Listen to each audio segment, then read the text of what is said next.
नमस्कार, मैं बीके साहू और आज हम लोग पढ़ते हैं इम्पोर्टेंट टॉपिक क्रिस्टल झलक क्या है और एकाक सेल अर्थात इकाई सेल कहेंगे उसको, है ना। और हमारा जो चैप्टर चल रही है ठोस प्रावस्था है, ये आपको कंप्लीट एक सप्ताह के अंतर्गत हो जाएगा। तो ठोस प्रावस्था के हमने एक वीडियो क्लियर कर रखी है जो कि आपको डिस्क्रिप्शन बॉक्स में मिल जाएगा। वहाँ पर छोटी छोटी बातों की जानकारी दी गई है जिसको आप देखेंगे तो ही आपको सेकंड टॉपिक है या सेकंड पार्ट है वो क्लियर होगा। तो ये जो टॉपिक है वो बीएससी सेकंड ईयर के लिए यूज़फुल है, साथ ही साथ ट्वेल्थ के लिए भी यूज़ है, नीट कॉम्पिटिटिव एग्ज़ाम के लिए यूज़फुल है। तो बहुत सारे सीजीएल के पेपर के लिए भी क्या है यूज़फुल है। तो इस वीडियो में हम लोग पढ़ने वाले हैं क्रिस्टल झलक। हमने पढ़ा है झलक बिंदु क्या है ना। तो झलक बिंदु नॉर्मल बता दिया गया था, अब उसको कम्प्लीटली सिस्टमेटिक तरीके से बताया जाएगा। तो सीधा हम लोग पॉइंट में चलते हैं, क्रिस्टल झलक क्या है। और हमारे जो एक चीज़ और बताता हूँ कि हमारे जो वीडियो है वो टेलीग्राम में मिल जाएंगे, आप सर्च करिएगा 12th chemistry classes with Balram Sahu करके, तो वहाँ पर आपको मिल जाएगा। और साथ साथ हमारा बायो क्लास भी मिल जाएगा, 12th biology classes with Balram Sahu. और बायोलॉजी के वीडियोस देखने हैं तो आप प्ले लिस्ट में जाइए, 9वीं के वीडियो देखने हैं तो भी प्ले लिस्ट में जाइए, 10वीं वीडियो देखना है तो भी प्ले लिस्ट में जाइए। और सीजीयू अपम के भी कुछ वीडियोस हैं और कुछ वीडियोस आपको टेक्निकल मिलेंगे, तो बहुत सारे वीडियो होंगे, ठीक है। और कुछ व्लॉग्स भी मिलेंगे, व्लॉग बहुत सारे अच्छे हैं हमारे वीडियो हमारे चैनल में जो आप देख सकते हैं। तो सीधा हम लोग पॉइंट में चलते हैं, क्रिस्टल झलक क्या है या त्रिमी झलक क्या है। तो सबसे पहले बात करता हूँ कि छोटी छोटी बातों से चलते हैं। तो सबसे पहले बात आता है पदार्थ। पदार्थ क्या है, मैंने बताया था पहले वीडियो में कि आकार, जिसका आकार होता है, आयतन होता है, वो पदार्थ कहलाता है। एक्चुअली नॉर्मल भाषा में ना, इसको सिस्टमेटिक भाषा में नहीं बताया मैंने, ठीक ना। अब ये पदार्थ है वो किन से बना होता है, किन किन चीज़ों से बना होता है। मैंने बताया ना आपको, ये पेन है किन किन चीज़ों से बना होगा, ठीक है नहीं। ये तो वो पदार्थ जिन चीज़ों से बने होते हैं उसको हम बोलते हैं अवयवी कण। क्या बोलते हैं? अवयवी कण। अब ये अवयवी कण क्या क्या हो सकते हैं। मान लो कि मैटर है, कोई पदार्थ है वो अवयवी कणों से मिलकर बना होता है। तो वो अवयवी, जैसे कि माना जाए ये लड्डू है, माना जाए लड्डू किससे बनता है, बेसन से बना हुआ है, उसमें शक्कर की मात्रा है, तो वो उसके क्या हो गए, अवयवी कण हो गए, ठीक है ना। तो इस पदार्थ का अवयवी कण क्या, तो उसके पदार्थ के अवयवी कण या तो अणु हो सकता है, या तो परमाणु हो सकता है, या तो आयन हो सकता है। इन सब के बारे में मैंने पहले वीडियो में बताया। आयन जैसे कि Na+ आयन है कि नहीं, अणु है, O2 है अपने पास है, O है परमाणु है, ठीक है ना, नवजात ऑक्सीजन। तो ये सब आप पढ़ चुके हैं पहले में। तो ये क्लियर, आज इसमें केवल ये क्लियर करिए कि जो पदार्थ है उसके अवयव कण से मिलकर बनता है पदार्थ है, और अवयव कण में अणु परमाणु आयन कुछ भी हो सकते हैं, है ना। तो क्रिस्टल झलक अब नाम से स्पष्ट कैसे करते हैं, पर देखिए ये आपको संरचना दिखाई दे रही है जो कि आपको बिल्कुल समझ नहीं आ रहा है ना। मैं पहले से बताया था, बिल्कुल समझ नहीं आ रहा है कैसे बनाया होगा इसको। बहुत ही सरल है ये बनाने का तरीका, है ना। अब मैं ये बता देता हूँ कि हम लोग ये मान जाए कोई पदार्थ है, उस पदार्थ में उनके अवयव को, पदार्थ में क्या है, अवयव है, पदार्थ में जो अवयव है उसको हम लोग बिंदु के रूप में प्रदर्शित करते हैं। चलो ये देखो, बिंदु के रूप में प्रदर्शित करते हैं, याद रखिएगा, है ना। ये पदार्थ है, मान लो जाए इसके जो अवयवी कण है इसको बिंदु, जैसे कि यहाँ पर कौन होगा, मान जाए सोडियम क्लोराइड के बारे में बात कर रहे हैं मान जाए, ठीक है। तो यहाँ पर सोडियम होगा तो कहीं पर क्लोरीन होगा, एक निश्चित क्रम होता है, ये भी याद रखिएगा। NaCl का निश्चित क्रम मैंने पहले वीडियो में बताया है ना। जैसे कि एक सोडियम है तो चारों ओर क्या है, क्लोरीन है, एक क्लोरीन है तो चारों ओर कण है, सोडियम है ना। तो ये ऐसे, तो ये जो बिंदु बिंदु बनाया है वो क्या है, आपका जालक बिंदु है। क्या है, जालक बिंदु। जालक बिंदु को ही परिभाषा दूंगा मैं भी, ठीक है। तो मतलब जालक बिंदु मतलब सीधी बात ये है कि ये जो पदार्थ है उसमें जो बिंदु बना हुआ है वो उस पदार्थ क्या है, अवयवी कण है। वो अवयवी कण या तो अणु भी हो सकता है, परमाणु भी हो सकता है, आयन भी हो सकता है। अब यही अवयवी कण है ना, इस अवयवी कण है असंख्य समूह में पाया जाता है किसी पदार्थ में, है ना, और एक निश्चित व्यवस्था में रहता है। तो वही बनता है आपका त्रिविमी जालक। वही त्रिविमी जालक एकदम नॉर्मल भाषा मैंने अभी बताया, क्या कि पदार्थ के जो कण होते हैं, छोटे छोटे कण होते हैं, अवयवी कण होते हैं, ठीक है ना, उसको हम लोग जालक बिंदु बोलते हैं, है ना। और ये जो मतलब ये अवयवी कण है एक निश्चित आकार में, निश्चित समूह में, असंख्य असंख्य होते हैं, ठीक है, समूह में व्यवस्थित होते हैं, तो उसको हम लोग बोलते हैं त्रिविमी जालक, है ना। अब मैं एक चीज़ और बताना चाहता हूँ आपको कि इस जगह आपको एक चीज़ और अच्छे से जानना पड़ेगा कि इकाई सेल क्या है। ये पूरा आपको क्रिस्टल दिख रहा है, क्रिस्टल में आपको केवल एक भाग दिख रहा है आपको ऐसे, ये वाला भाग है जी, इसको मैं अलग से बना देता हूँ। इसको मैं कैसे बनाऊँ उसको देखो, ताकि आपको भी समझ आ जाए। चलो मैंने एक डब्बा लिया यहाँ पर, है ना, मैंने दूसरा डब्बा लिया, ठीक है। अब इस डब्बे का कोना ये, इस डब्बे का कोना ये, इस डब्बे का कोना ये, इस डब्बे का कोना ये बन गया पहला नंबर का, एक यहाँ पर बन गया। ठीक है। और अब मैं दूसरा बनाने की कोशिश करूँगा। तो मान लो जाए मैं यहाँ लेता हूँ ये, ठीक। तो मैं क्या करूँगा, फिर वही सिचुएशन, इसका डब्बा ये वाला, इसका ये, इसका ये, इसका ये, बन गया तीसरा डब्बा। समझ आया? इसको मैं बड़े रूप में बना देता हूँ ताकि आप अच्छा समझेंगे। ये हो गया क्या, ये दूसरा हो गया क्या, और ये तीसरा हो गया, है ना भाई। अब क्या किया मैंने, इसका ये वाला भाग, ठीक है ना, ये दूसरे वाले का ये वाला भाग, ठीक है, और ये तीसरे वाले का ये वाला भाग इसके साथ जोड़ दिया। इसका ये पहला भाग इसके साथ, ये इसके साथ, ये जुड़ गया। ये वाला भाग इनके साथ और ये वाला भाग इनके साथ, ये जुड़ गया। ये भाग इनके साथ, ये भाग इनके साथ, ये जुड़ गया। बनता जा रहा है ना। तो अब 3 को बनाकर दिखा दिया तो इतना तो काफ़ी हो गया क्या आपके लिए, कि आप पूरा बना सकते हो अब, है कि नहीं। और या तो बुक में आप प्रैक्टिस करिए, प्रैक्टिस करने से ही बनेगा ये, नहीं तो बिगड़ जाएगा। क्योंकि कुछ ऐसे सिचुएशन आते हैं जिसमें आपको कौन सा लाइन किस में जोड़ा जाए, ऐसा दिक्कत आती है। तो ये ऐसे जैसे बनता है ना। अब वो भी नहीं आता तो फाइनली एक चीज़ आपको अच्छे से बता देता हूँ, बहुत ही अच्छे तरीक़े से आपको समझ आएगा इसमें। तो और बड़े भाग में बता देता हूँ, है ना।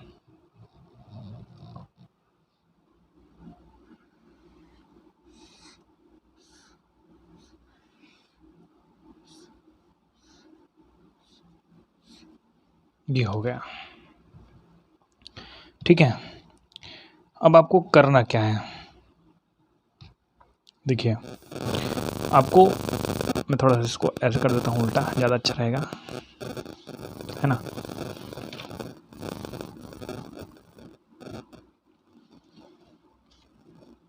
ये ऐसा, ठीक है। अब हमको करना क्या है, इसमें कुछ नहीं है।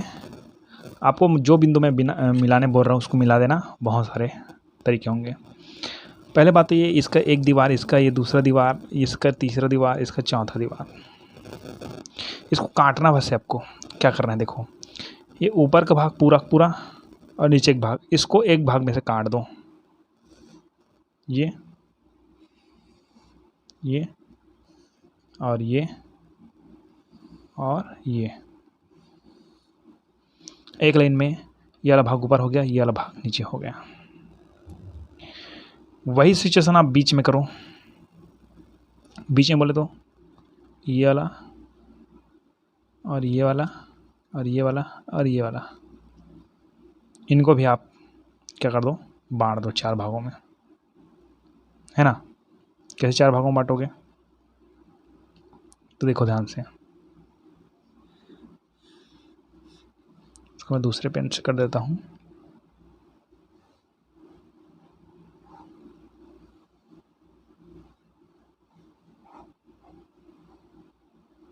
थोड़ा इधर ला देते हैं ना, ये इसका सामने, ये इसका सामने, ठीक है। इसका सामने ये वाला था ना, ये वाला, इसका भी 4 भाग हो गया ना, 1 2 3 4 इसका था। इसी तरह से इधर इसका 4, तो ये वाला भाग इसको जोड़ देते हैं। तो ये वाला जो ऐसा था बीच से जोड़ दिए, ये वाला था उसको भी बीच से जोड़ दीजिए, और ये वाला था लास्ट नीचे, जो सबसे नीचे में था, कहाँ पास है, ये वाला भाग,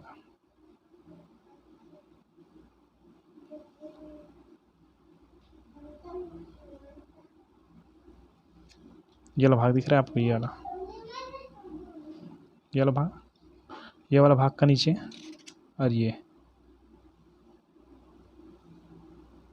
जोड़ दिया, और ये सबसे नीचे में है देखो, ये वाला, इसका भाग को जोड़ दिया। अब बताओ सरल हो रहा है, ज़्यादा कठिन हो रहा है, देखो। हाँ, अब एक ऐसे बीच से किए, एक इस तरफ से किए, एक अब इस तरफ से करना है ऐसे। हाँ हाँ, इसमें आपको समझ आ जाएगा। देखो मैंने कैसे बांटा इसको, इसको मैंने ऐसे बांटा है, ठीक है, ऐसे ऐसे ऐसे ऐसे ऐसे दिख रहा है सबको, ऐसे ऐसे, ठीक है। जालक बिंदु हो गया, है ना। तो इतने में देखो, इतने भाग में ये वाला ऐसे दिख रहा है क्या, ऐसे, ये ऐसे यहाँ से यहाँ तक एक यूनिट सेल प्राप्त हुआ अपने को, बस वही सिचुएशन है। अब इसका ये वाला भाग और ये वाला भाग, ये नीचे वाला भाग और ये वाला नीचे वाला भाग, फिर इसको जोड़ दीजिए, ये लीजिए, इसके नीचे भाग को ये लीजिए। देखो बनाने से बनेगा भाई, अब मेरे समझाने से तो समझ आ जाएगा, लेकिन बनाने की प्रैक्टिस आप करोगे तब होगा, ठीक है। तो ये हो गया, ये वाला भी हो गया। तो देखो इतने सामने में एक प्राप्त हुआ। अब मैंने क्या बताया आपको कि ये एक क्या है, पदार्थ है, एक जालक है, क्रिस्टल है ना। वहाँ पर जो ये छोटे छोटे बिंदु बनाए जा रहे हैं, यहाँ पर क्या है, उसके अवयवी कण हैं, मतलब यही जालक बिंदु है एक प्रकार से कहा जाए, ठीक है ना। अब मैं क्या करता हूँ, इन सब में से मैं किसी एक पॉइंट को निकालता हूँ। ये देखो यहाँ का डब्बा निकाल लिया मैंने, ठीक है, यहाँ का डब्बा मैंने निकाल लिया इतना, ये यहाँ से दिख रहा है आपको। इसको मैं दूसरे कलर में बता देता हूँ। चलो, यहाँ का डब्बा मैंने निकाल लिया पूरा, ठीक है, ये वाला डब्बा निकाल लिया। तो ये आपका क्या कहलाएगा, इकाई सेल। अभी मैं इकाई सेल का परिभाषा नहीं दिया हूँ ना, लेकिन आपको समझाने के लिए मैं बता रहा हूँ कि ये आपका क्या है, इकाई सेल है। ये इसका कोई भी भाग निकाल लेते हैं हम लोग। यहाँ से जाएंगे तो ये वाला भाग है जी, ये ऐसा, ये चारों कोना, यहाँ से लेंगे, यहाँ से ऐसे, ये चारों कोना, समझ आया आपको। ये मैंने निकाल रखी है। तो यही क्या है, आपका इकाई सेल है। इकाई सेल के बारे में बात करूँगा मैं आगे, है ना। इकाई सेल का परिभाषा दूंगा मैं, ठीक है। अब मैंने आपको अभी कोई परिभाषा नहीं बताया, मैंने क्रिस्टल जालक कोई परिभाषा नहीं बताया, आपको केवल समझा रहा हूँ कैसा होता है कि ये एक पदार्थ है, इसमें छोटे छोटे क्या होते हैं, बिंदु बना हुआ है, ये क्या, इसके क्या है, अवयवी कण है, और ये अवयवी कण आपस में एकदम व्यवस्थित रहते हैं, ठीक है, और त्रिमी जालक का निर्माण करते हैं। वो तो आप नॉर्मल समझ गए होंगे, ठीक है। अब एक चीज़ और बताना चाहता हूँ कि यहाँ पर क्या होता है, ये एक एकक सेल है। इसी तरह एकक सेल फिर यहाँ पर मिलेगा, फिर यहाँ पर मिलेगा, ऐसे से बहुत सारे एकक सेल मिलेंगे, ठीक है। तो इसका एक परिभाषा ऐसा भी बनेगा कि जो त्रिविम आकाश है, उस त्रिविम आकाश में जो एकक सेल है या इकाई सेल है, इकाई सेल एक निश्चित व्यवस्था में रहते हैं, उसी को हम लोग बोलते हैं क्रिस्टल जालक। सबसे सरल तरीका, ठीक है। लेकिन मेरे हिसाब से ये वाला आप लिखोगे तो ज़्यादा बेटर रहेगा। इसको मैं सिस्टमेटिक बताता हूँ, ध्यान सुनिएगा। तो क्रिस्टलीय ठोसों में अवयवी कणों की त्रिविम में एक निश्चित नियमानुसार व्यवस्था होती है। बहुत ही डिफिकल्ट टॉपिक। क्रिस्टलीय ठोसों में, एक क्रिस्टलीय ठोस है, उसमें जो अवयवी कण हैं, अवयवी कण मतलब यहाँ पर बिंदु बनाए वो अवयवी कण है, अवयवी कणों की त्रिविम। अच्छा, ये त्रिविम का मतलब नहीं बताया क्या मैं। त्रिविम का मतलब होता है तीनों अक्ष की दिशाओं में लंबाई भी होगा, उसका चौड़ाई भी होगा और उसका ऊंचाई भी होगा। तीन चीज़, तीनों दिशा, ठीक है। एक चीज़ बताता हूँ, एक होता है एक विमी होता है, एक द्विविमी होता है, एक त्रिविमी होता है। एक विमी मतलब केवल एक रेखा बना दिया ना मैंने, ये एक विमी है। अब रेखा के साथ मैंने यहाँ पर ऐसे करके ऐसे डब्बा बना दिया, ठीक है। तो वो ऐसे डब्बा बना दिया, वो तो क्या है, ये द्विविमी है, जिसका केवल लंबाई चौड़ाई बस है, ऊंचाई नहीं है, ऊंचाई नहीं है, ठीक है। और जिसका लंबाई चौड़ाई ऊंचाई तीनों के बारे में बात किया जा रहा है, तो वो त्रिविमी संरचना है, ठीक है। समझ आया। तो ये वाला जो भाग दिखा उसका लंबाई चौड़ाई ऊंचाई सब है, ठीक है। जैसे कि कॉपी दिख रहा है ना, यहाँ पर अधिकतर बात करेंगे तो केवल लंबाई और चौड़ाई की बात करेंगे, इसकी ऊंचाई के बारे में ज़्यादा बात नहीं करते हैं, ठीक है। अब इसको देखो, तो यहाँ पर ये डब्बा दिख रहा है, तो इस लंबाई चौड़ाई ऊंचाई सब के बारे में बात हो रही है ना, ठीक है, त्रिमी जालक के बारे में, ओके। तो क्रिस्टलीय ठोसों में, ये क्रिस्टलीय ठोस है, उसमें अवयवी कण, ये अवयवी कण है ना, छोटे छोटे अवयवी कणों की त्रिविम में तीन अक्ष की दिशाओं में, उसका मतलब, ठीक है, कि क्रिस्टलीय ठोसों में अवयवी कणों की त्रिविम में एक निश्चित नियमानुसार व्यवस्था होती है। त्रिविम में एक, त्रिविम मतलब तीनों दिशाओं में एक निश्चित नियमानुसार क्या होती है, व्यवस्था होती है। इन अवयवी कणों को क्रिस्टल में एक दूसरे के सापेक्ष दर्शाया जाता है। एक दूसरे सापेक्ष, ये इसके सापेक्ष, ये इसके सापेक्ष, ये इसके सापेक्ष, ये इसके सापेक्ष दर्शाया जाता है ना। इन बिंदुओं के असंख्य समूहों की व्यवस्था को, इन बिंदुओं के असंख्य समूहों की व्यवस्था को त्रिविम जालक कहते हैं। सिस्टमैटिक एकदम ज़बरदस्त है ना, कि क्रिस्टलीय ठोस है, उस क्रिस्टलीय ठोस में जो अवयवी कण हैं वो त्रिविम में एक निश्चित नियमानुसार क्या होते हैं, व्यवस्थित होते हैं। इन अवयवी कणों को क्रिस्टल में एक दूसरे के सापेक्ष क्या किया जाता है, दर्शाया जाता है। इन बिंदुओं के असंख्य समूह की व्यवस्था को हम लोग क्या बोलते हैं, त्रिविम जालक कहते हैं। ठीक है, अब एक चीज़ और बताता हूँ यहाँ पर कि जालक बिंदु क्या है। जालक बिंदु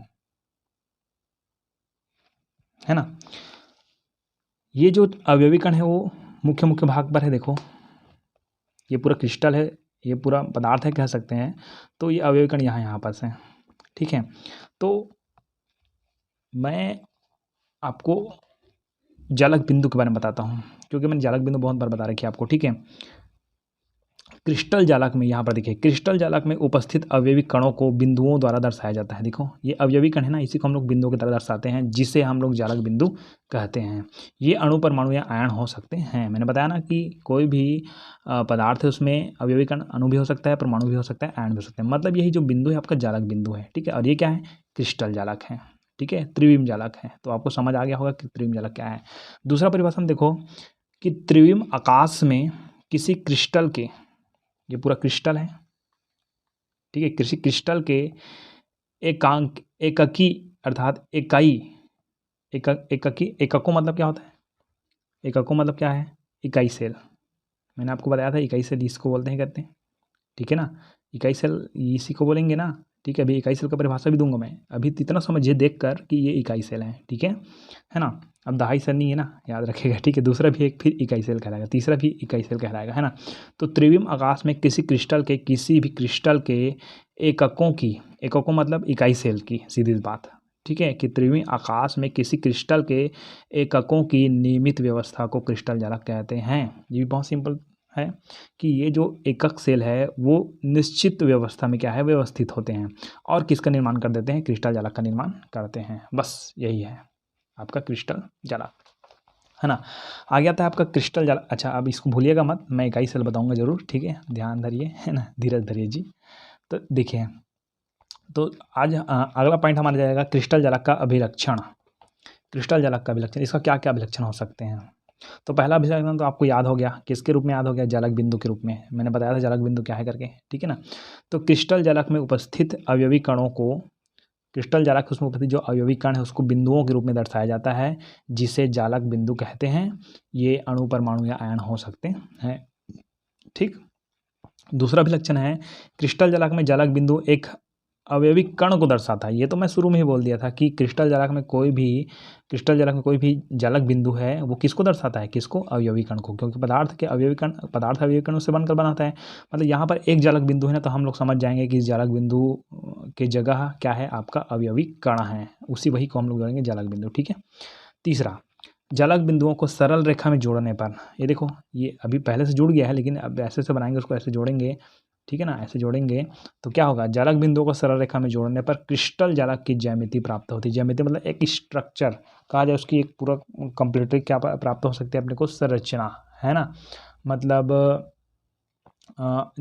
जियोमेट्री बोल सकते हैं, जियोमेट्री बोलते हैं इंग्लिश में, है ना, ज्योमेट्री प्राप्त हो सकता है ना। ज्यामिति उसकी जो कैसे दिखाई देता है, शेप कैसे दिखाई देता है ना। ओके, अब इस सब से आपको क्या समझ आता है कि लास्ट में एक चीज़ आप समझिए कि ये जो पदार्थ है उनमें जो अवयवी कण हैं वो पूरा बिंदुओं के रूप में, असंख्य रूप में होते हैं और व्यवस्थित होते हैं, उसी को बोलते हैं क्रिस्टल जालक।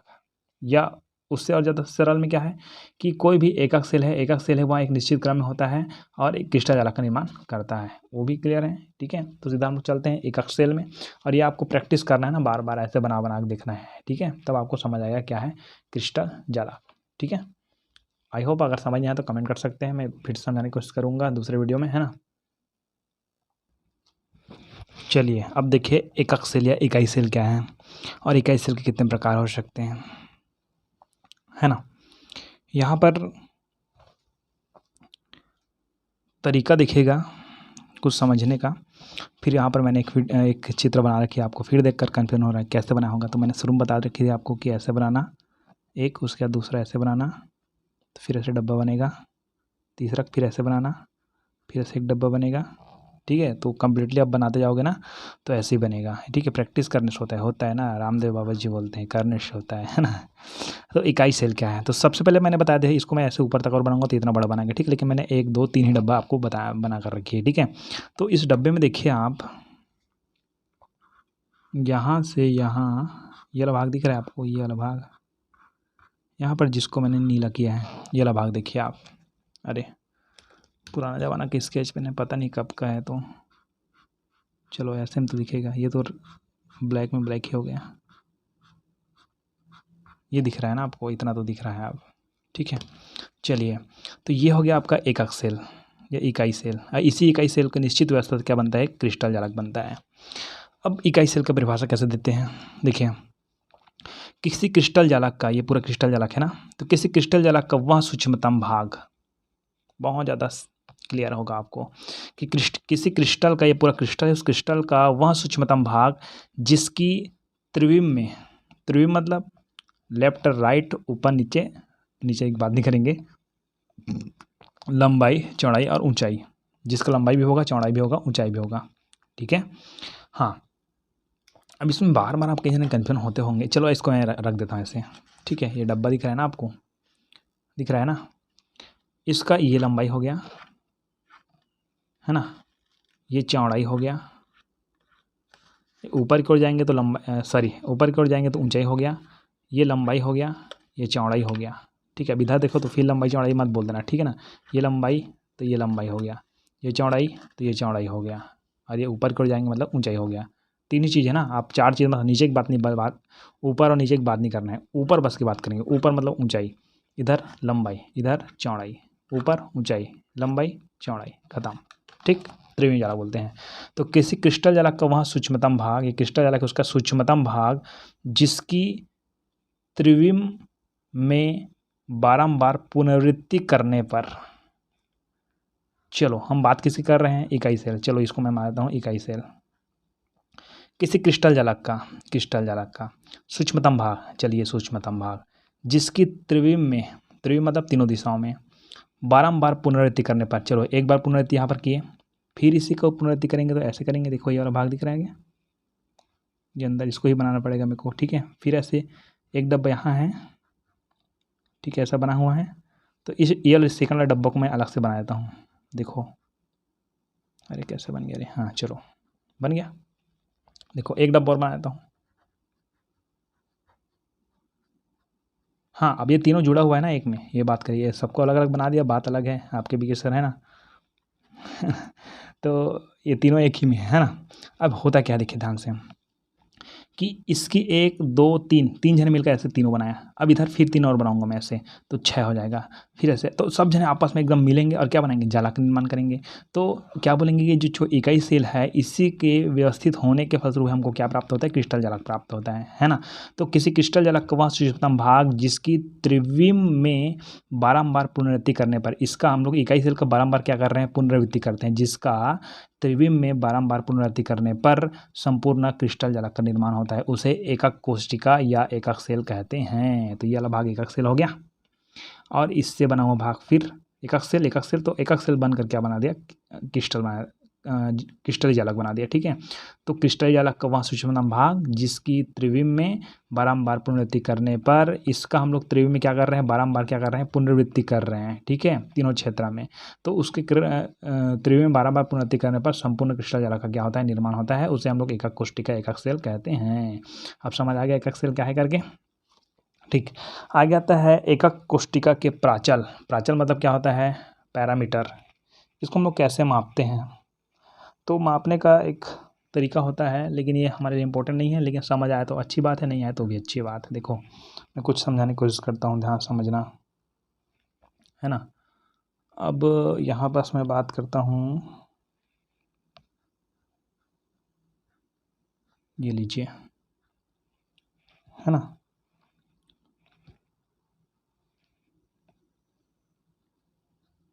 चलो ये डब्बा बना दिया, अब आदत सी पड़ गई है कैसे बनाते उसको, है ना। तो आप देखो,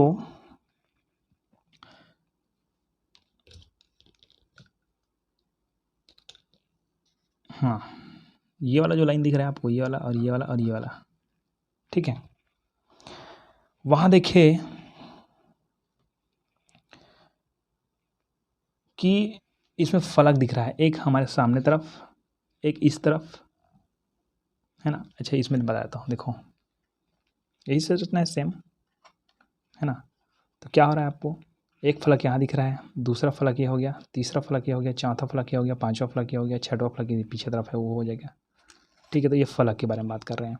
अब मैं क्या ले रहा हूँ आपको समझना है, मैं इसका ये वाला भाग ले रहा हूँ, एक भाग ऐसा, एक भाग ये वाला भाग ले रहा हूँ और एक भाग ये वाला ले रहा हूँ। समझ आ रहा है आपको, कोने में दिख रहा है आपको, ये ऐसे रखता हूँ मैं। तो ये देखो, इसका कोना हो गया ये वाला भाग, इस वाले लाइन के बारे में बात करते हैं, ठीक है। तो ये वाला भाग हो गया, है ना। और इधर जो लाइन गया है वो वाला भाग ये वाला हो गया, अरे ऊपर ही को लाइन गया मतलब ये वाला भाग हो गया, समझ आ गया, ठीक। तो यहाँ पर क्या होता है, पैरामीटर कैसे नापते हैं इसको, ठीक है। इसमें जो तीनों अक्ष की लंबाई है, ये ऊपर, इधर और इधर, ये तीन तीन लगे दिख रहा है ना, तो उसको वो मापा जाता है कि इसमें ABCD में, ठीक है। मतलब क्या बोलते हैं कि एक ये वाला भाग माना जाए A है ना, ये वाला भाग माना जाए B है, ये ऊपर वाला भाग क्या है, C है। मतलब पैरामीटर मतलब क्या होता है कि इसको कैसे मापते हैं, कैसे दर्शाते हैं, किसको, किसी भी एकक सेल को, ठीक है। तो ये A और ये वाला B और ये वाला C, ऐसे, ठीक है, ऐसे मापते हैं ना। और लंबत होना चाहिए, लंबत भी नहीं होगा तो भी चलेगा, है ना। अब किनारों के मध्य जो कोण है, जैसे कि देखिए अब इसको मैं ऐसे बना देता हूँ, यहाँ कोण, यहाँ कोण, यहाँ कोण, है ना। तो इसके जो कोण है उसको अल्फ़ा बीटा गामा दर्शाए जाते हैं, अल्फ़ा बीटा गामा, क्लियर है, अल्फ़ा बीटा गामा। तो ये क्या है, पैरामीटर ऑफ यूनिट सेल, उसकी प्राचल बोलते हैं उसको, ठीक है। ये ज़्यादा इंपॉर्टेंट नहीं, इसलिए ज़्यादा नहीं बता रहा हूँ, ठीक है। आगे हम लोग चलते हैं, types of unit cell, unit cell के प्रकार। ये इंटरेस्टिंग टॉपिक है, देखिए ध्यान से। तो सबसे पहले मैं बता देता हूँ कि जो एकक सेल है, उस एकक सेल को दो भागों में बांटते हैं। आपको बहुत सारे वीडियो में ऐसे मिलेगा कि एकक सेल को चार भागों में बांटते हैं, अच्छी बात है, सही है वो भी, है ना।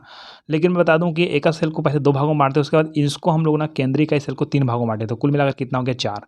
ये एक हो गया और इसके तीन भाग मतलब तीन और कितना हो गया, चार हो गया। तो इसको लाइन से बता दिया जाता है, लेकिन मैं तो अब जानते हो, है ना, दुनिया से कुछ परे करना चाहिए, है ना। तो सरल इकाई सेल, टाइप्स ऑफ इकाई सेल, यूनिट सेल या एकक कोष्टिका भी बोलते हैं, एकक सेल भी कहते हैं, कन्फ्यूज मत होना, है ना। तो इनके दो प्रकार है, पहला है सरल इकाई सेल और दूसरा है केंद्रित इकाई सेल। अब इसी बस के बारे में बात करेंगे, अब तुलना करेंगे। तो सरल इकाई सेल क्या है, सरल इकाई सेल का अगर परिभाषा आपको अच्छा समझ आ गया तो केंद्रीय इकाई सेल की परिभाषा बिना सोचे लिख पाओगे आप। देखो, इस प्रकार के इकाई सेल में जालक बिंदु या अवयवी कण सेल के केवल कोनों पर ही उपस्थित होते हैं। चलो अब शुरुआत करते हैं यहाँ से। कितने बार बनाऊंगा डब्बर, 10 बार।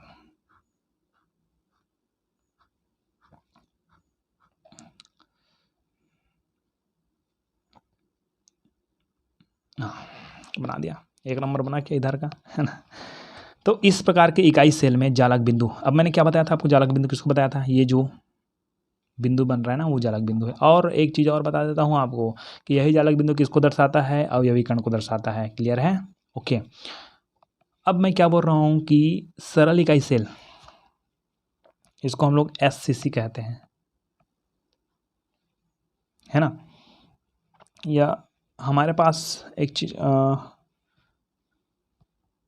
और क्लियर कर देता हूँ मैं, इस सबका पूरा नाम आपको स्क्रीन में दिखाता हूँ, ध्यान से सुनिएगा। सबका SCC है, सबका अलग अलग बताऊँगा, ठीक है। SCC लास्ट में आपको नोट्स करवा दूंगा कि SCC का फुल फॉर्म क्या है ना। चलिए, तो सरल मतलब सिंपल, समझ आ रहा है ना, कुछ तो समझ आ रहा है ना। एस मतलब सिंपल, ठीक है। तो पूरा आपको कम्प्लीटली मैं नोट्स इस वीडियो के बीच में दिखाता हूँ, आप स्क्रीनशॉट ले लीजिएगा, ठीक है। तो सबसे पहले बात है सरल इकाई सेल, है ना। सरल इकाई सेल, तो इस प्रकार के इकाई सेल में जालक बिंदु या अवयवी कण सेल के केवल कोनों पर होते हैं। तो ये हो गया मान जाए पूरा हमारा इकाई सेल, है ना। तो इसके जो अवयवी कण है यहाँ देखो, 1 2 3 4 5 6 7 8, 8 जगह दिखाई दे रहा है, मतलब इनके 8 जगह क्या है, अवयवी कण है, अर्थात हमारे पास जो जालक बिंदु है वो कितने हैं, 8 हैं। तो मतलब इसका मतलब ये है कि कोई पदार्थ है उसमें जो इकाई सेल है उसके जो कोने कोने हैं ना, उसी कोने कोने कोने में बस में ही कोई ना कोई क्या है, अवयव है। यह अवयव अणु भी हो सकता है, परमाणु भी हो सकता है, आयन भी हो सकता है। ठीक है, जैसे कि मैं बात कर रहा हूँ, किसी की बात करता हूँ, मान लो जाए सोडियम की। ठीक है, तो सोडियम है ऐसे बोलता हूँ मान लिया इसमें, तो यही यही जगह क्या है, सोडियम है ऐसे बोलेंगे। ठीक है, और हाँ अगर NaCl की बात करूँगा तो अलग बात होगी ना। ठीक है, तो जब हम लोग NaCl बनाएंगे तो Cl के बारे भी संरचना ही बनाना पड़ेगा। ठीक है, ओके चलिए, तो NaCl के ही बनेगा ना, सेम लगभग लगभग है ना। तो बस इतना समझो कि यहाँ पर कोई कण है, कोई भी परमाणु है, कोई भी क्या है, आयन है। ये जहाँ जहाँ बिंदु लगा है वहाँ पास। ठीक है, या तो सोडियम के कण होंगे।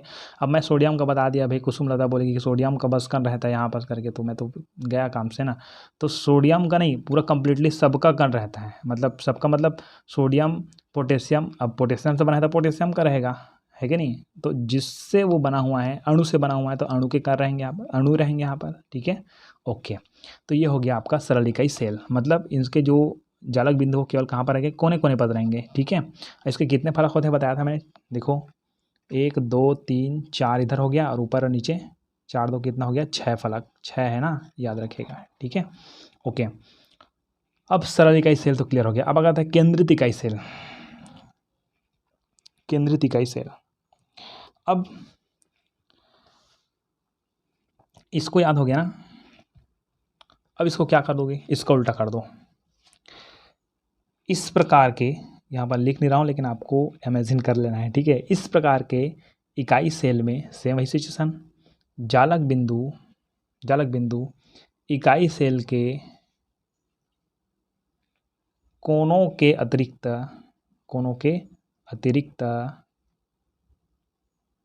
अन्य स्थानों पर भी उपस्थित होते हैं। कंप्लीट केंद्रीय सेल। लेकिन इसका परिभाषा नहीं आएगा भाई, परिभाषा तो इसका आएगा, नीचे का आएगा। ठीक है, तो पहला नंबर का हो गया आपका सरल इकाई सेल, दूसरा केंद्रित इकाई सेल, और दूसरा का पहला आता है आपका फेस सेंटर्ड, अर्थात फलक केंद्रित। अच्छा, इसको हिंदी में लिख पाया मैं, आप लोग लिखना है फलक केंद्रित, है ना। तो इसका नाम है SCC हो गया ना। ठीक है, सरल केंद्रित का। अब इसका नाम क्या आता है, FCC। F से क्या हो गया आपका face central cell, centred cell. ठीक है, FCC। अभी लास्ट में बताऊंगा, आप लोग धीरे धरिए। ठीक है, सेंट्रल फेस सेंटर्ड सेल। ठीक है, body centre BCC, body centred cell, ऐसा आएगा। ठीक है, तो अभी SCC हो गया, क्लियर हो गया, पहला सरल इकाई सेल, है ना। अब पहला SCC, ठीक है, दूसरा FCC।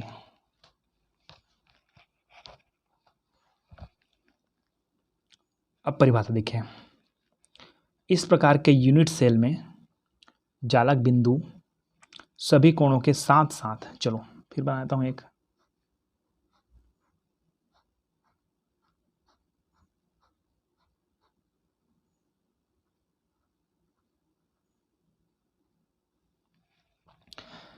इस प्रकार के यूनिट सेल में जालक बिंदु, किसके बारे में बात कर रहे हैं, फलक केंद्रित के बारे में बात कर रहे हैं। ठीक है, इस प्रकार के यूनिट सेल में जालक बिंदु सभी कोणों के साथ साथ प्रत्येक फलक के मध्य बिंदु पर भी स्थित होते हैं। इस एकक सेल के मध्य नहीं बोला जा रहा है, इसके बीच सेंटर को नहीं बोला जा रहा है, याद रखिएगा। इसके जो फलक है, ये पहला फलक है ना, उसके बीच बोला जा रहा है, ये दूसरा फलक है ना, उसके बीच बोला जा रहा है, तीसरा फलक उसके बीच बोला जा रहा है। ये आपको समझना है ना। चलो अब इसको समझ आ रहा है। हाँ, इस कोने में, इस कोने में, इस कोने में, इस कोने में, और इस कोने में, और इस कोने में, इस कोने में, इस कोने में, ये 4 4 8 कोनों में तो है ही पहले से। कौन, जालक बिंदु 1 2 3 4 5 6 7 8। अब उस जालक बिंदु इस कोने के साथ साथ यहाँ पर सेंटर पर, ये पहला फलक हो गया, पहला फलक के सेंटर में। ठीक है, ना कि इस पूरे क्रिस्टल के बीच में नहीं बोला जा रहा है, फलक के सेंटर में। फलक के बीच बोलूँगा तो इसको खोल के दिखा देता हूँ, है ना। ये इसके बीच बोलेंगे तो ये इस पर, इसके बारे में, इसकी बारी भी आएगी, है ना। ठीक है, लेकिन अभी तो हम लोग इसके अंदर नहीं जा रहे हैं। ठीक है, अभी हम लोग फलक के ही बाहर में हैं। तो फलक के मध्य बिंदु, ये वाला फलक के मध्य बिंदु, ये वाला दिख रहा है क्या, ये वाला फलक के मध्य बिंदु ये हो गया, फलक के मध्य बिंदु ये हो गया, इस फलक के मध्य बिंदु ये हो गया, इस पर डेट हो गया क्या रे, नहीं हुआ है, हाँ, इसका फलक बिंदु। ठीक है, ओके, समझ आ गया होगा। ठीक, तो क्या होता है, इस प्रकार के यूनिट सेल में जालक बिंदु सभी कोणों के साथ, इस कोने में भी है और उस सभी कोणों के साथ साथ प्रत्येक फलक के मध्य बिंदु पर भी स्थित होते हैं।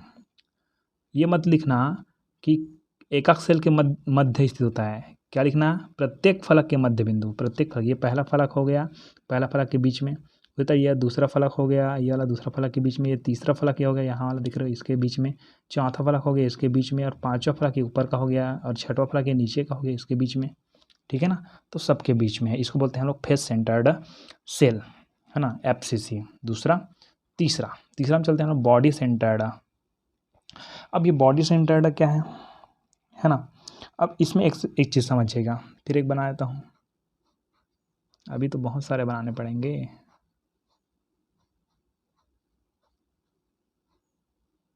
अरे कैसा हो गया रे, ऐसा। हाँ चलो, अब चलते हैं थोड़ा से। बॉडी सेंटर्ड मतलब अंतः केंद्रित, या बोलते हैं उसी को हम लोग काय केंद्रित या अंतः केंद्रित। अब फेस सेंट्रल में आप फिर कर सकते हो भाई फलक केंद्रित, आप बोलोगे हिंदी में लिखे हैं सर करके, फलक केंद्रित, ठीक है। अब देखो, इस प्रकार के यूनिट सेल में जालक बिंदु सभी कोणों के साथ साथ, चलो 1 2 3 4 5 6 7 8, इसमें भी कोणों की बात हो रही है, सभी कोणों के साथ साथ यूनिट सेल के मध्य में भी होता है। अब देखो, फलक के मध्यम बोला वो बात अलग है, अब यूनिट सेल के बीच बोला जा रहा है। अब इसको, इस यूनिट सेल को खोलने की ज़रूरत है, ये बीच में यहाँ पास, जिसको मैं दर्शा नहीं सकता, ठीक है, लेकिन इसमें दर्शा सकता हूँ भाई। इसमें देखो सबसे सेंटर ये है, ठीक है, पूरे का सेंटर ना, किसी फलक का सेंटर नहीं, ठीक है। तो ये क्या हो गया आपका बॉडी सेंटर्ड सेल, मतलब BCC, ठीक है।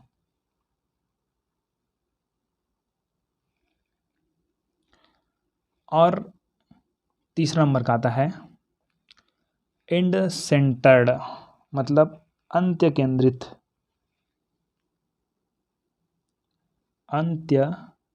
केंद्रित, अब पहला नाम तो अजीब है, मैं क्या कर सकता हूँ, आपको करना है ना जो भी करना है। तो ये वाला देखिए, फिर एक चित्र बना देते हैं फटाक से। देखो, इस प्रकार के यूनिट सेल में जालक बिंदु सभी कोणों में, चलो पहले तो सभी कोणों में बात करते हैं, क्योंकि कोणों में ही होता है भाई, तभी तो एकदम सॉलिड है, क्या होता है, स्थायी होता है, कोणों में रहेगा तो स्थायी नहीं होता है ना। हाँ, तो इसमें इस प्रकार के यूनिट सेल में जो जालक बिंदु है वह सभी कोणों में तथा किन्हीं दो विपरीत फलकों के केंद्र पर भी होता है। विपरीत फलक, चलो ये जो सामने वाला फलक है और ये पिछले फलक है, ये इसका विपरीत हो गया, ये वाला जो फलक है वो इस वाले फलक का विपरीत हो गया, ऊपर वाला जो फलक है नीचे वाला फलक का विपरीत हो गया। तो जो जालक बिंदु है वो पूरे कोनों में रहेगा और साथ ही साथ केवल दो फलक में रहेंगे। दो फलक मतलब आमने सामने वाला फलक ना, याद रखिएगा, आमने सामने केवल, ठीक है, ऐसा नहीं कि एक बार इस फलक में एक बार इस फलक में, ठीक है ना, आमने सामने। चलो इसको देख लीजिए, फिर ये डब्बा आ गया। तो देखो एक बिंदुओं में 4 4 8 हो गया, ठीक है। तो एक बिंदु यहाँ पर रहेगा, ठीक है, फलक में ना कि बीच में, फलक में। तो ये वाला में नहीं रहेगा, इसमें भी नहीं रहेगा, इसमें भी नहीं रहेगा, इसमें भी नहीं रहेगा। तो इसके जस्ट सामने वाला कौन है, ये वाला है, तो इसमें रहेगा। समझ आया। तो ये हो गया आपका इंड सेंटर्ड सेल, ठीक है, ओके। तो ये सब आप नोट कर लीजिए, और इसका मैं लास्ट PDF दे देता हूँ, इस तीनों का फुल शॉर्ट नेम, ठीक है, देख लीजिए।